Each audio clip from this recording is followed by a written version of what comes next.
Mesdames et messieurs, bonjour, chers internautes, bonjour. Ce mercredi 9 avril 2025, un conseil des ministres est tenu de 11h à 13h45 au palais de la présidence de la République, ici même donc à Abidjan, sous la présence de son Excellence M. Alassane Ouattara, président de la République, chef de l'État. Les délibérations du Conseil ont porté sur 15 points, comprenant notamment 12 mesures générales composées de 2 projets de loi et 10 projets de décret, 2 mesures individuelles et 1 communication.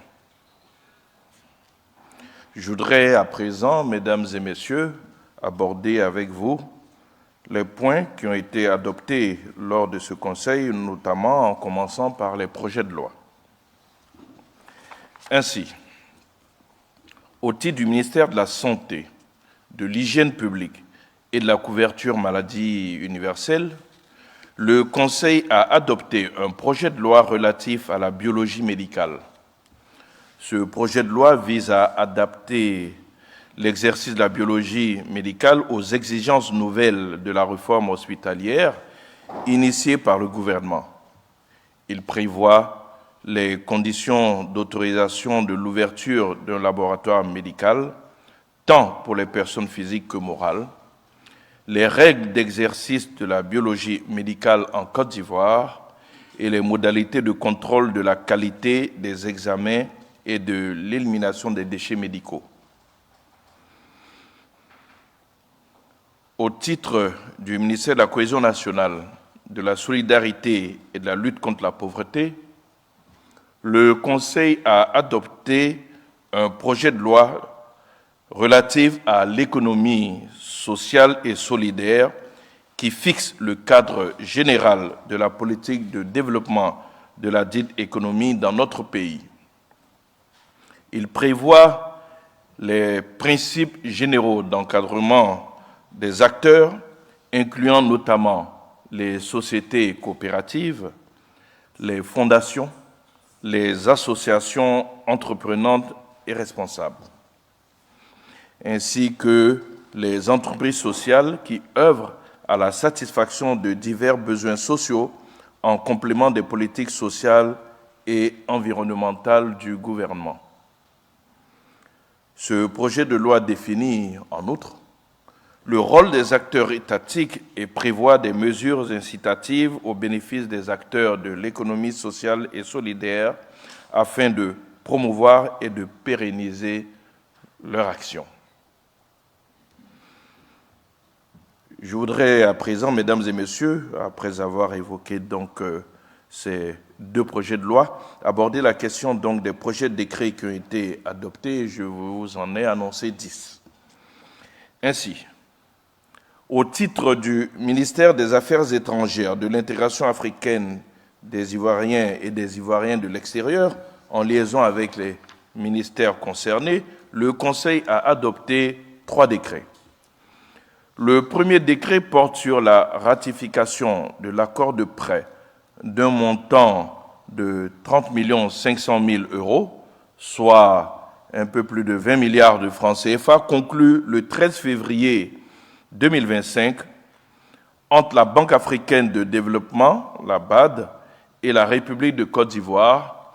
en vue du financement du programme d'appui à la transformation économique à la gouvernance inclusive, phase 1. Le programme est articulé autour de l'amélioration de l'espace budgétaire, de la lutte contre la corruption et du développement des secteurs des transports et de l'énergie. Cette première phase du programme sera plus spécifiquement axée sur la dynamisation de la croissance économique par le renforcement de la gouvernance financière et de la compétitivité économique du pays. Le deuxième décret porte quant à lui sur la ratification de l'accord de prêt d'un montant total de 126 320 000 €, soit un peu plus de 82 milliards donc, de nos francs, 82 milliards 800 millions de nos francs, conclu le 13 février 2025 entre le Fonds africain de développement et la République de Côte d'Ivoire en vue du financement du projet d'amélioration des compétences de l'entrepreneuriat et de l'emploi jeune. Le troisième décret est relatif à la ratification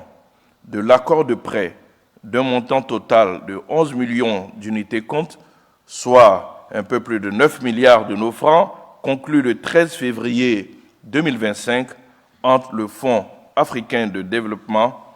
et la République de Côte d'Ivoire relative au financement du projet d'amélioration des compétences de l'entrepreneuriat et de l'emploi jeune. Le projet vise à améliorer l'adéquation formation-emploi en vue d'accroître davantage le taux d'insertion professionnelle des jeunes. Globalement, le financement objet de ces deux décrets permettra de soutenir le développement de l'employabilité,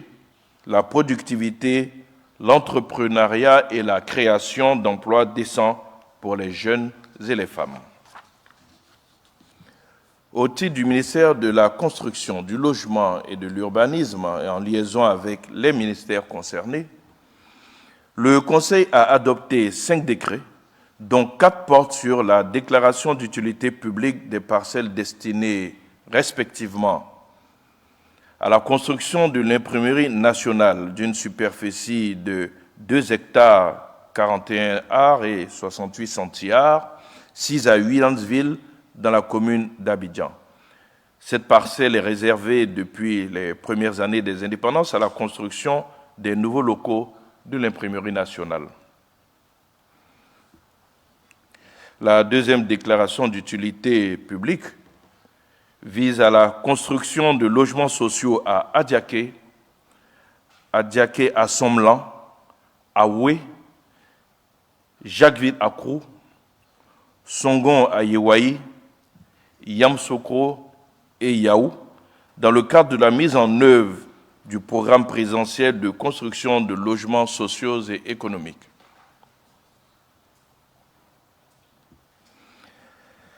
La troisième déclaration d'utilité publique vise à la réalisation du programme d'urgence de construction de 25 000 logements à Abidjan et à l'intérieur du pays, notamment à Akupé-Zedji,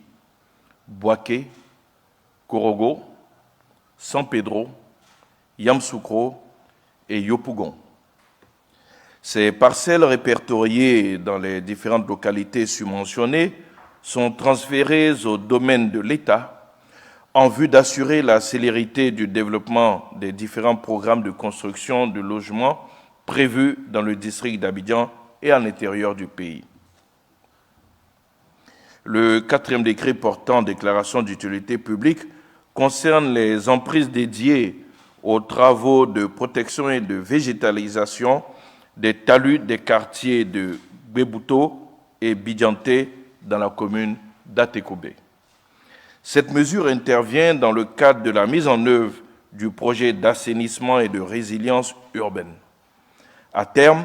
le projet permettra d'améliorer la résilience au risque d'inondation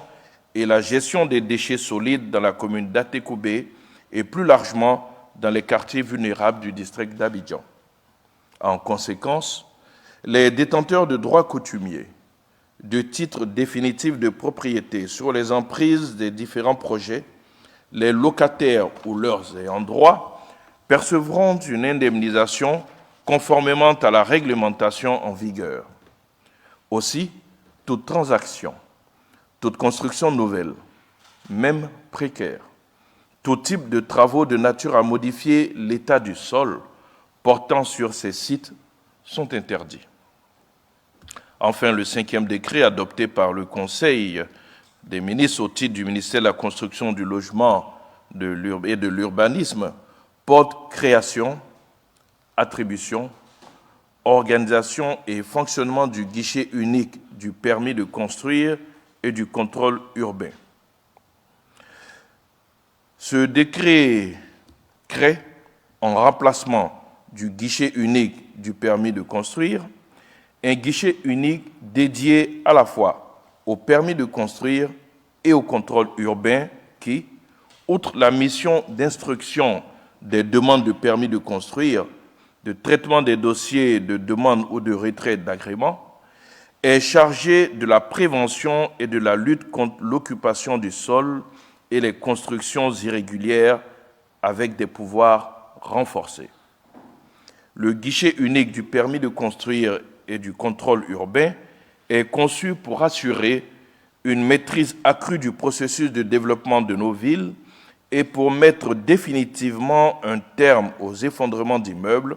aux constructions irrégulières et disharmonieuses et globalement au désordre urbain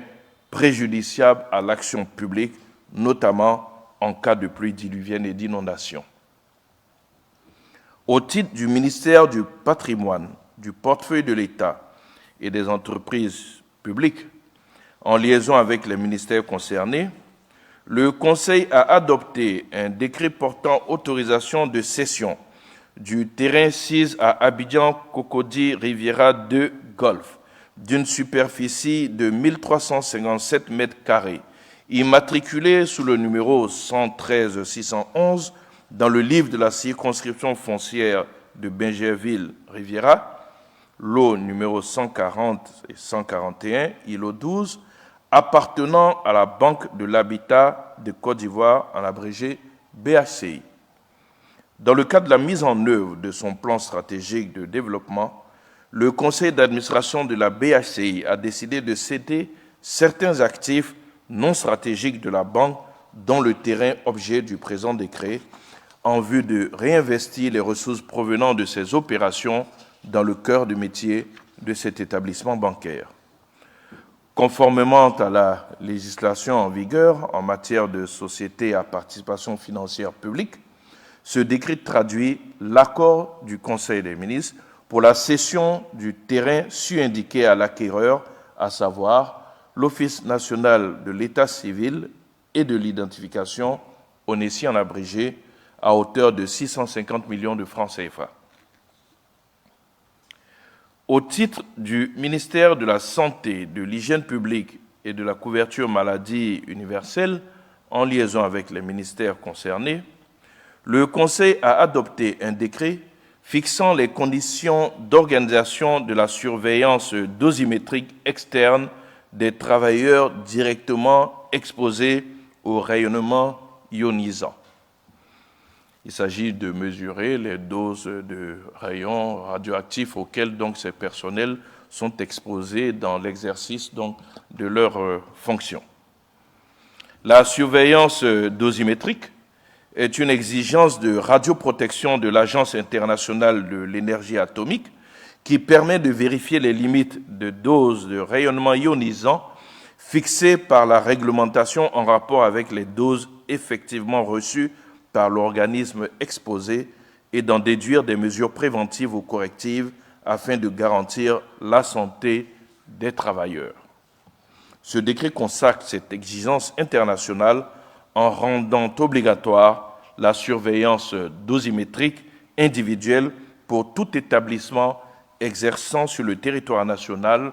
dont l'activité expose le personnel directement au rayonnement ionisant.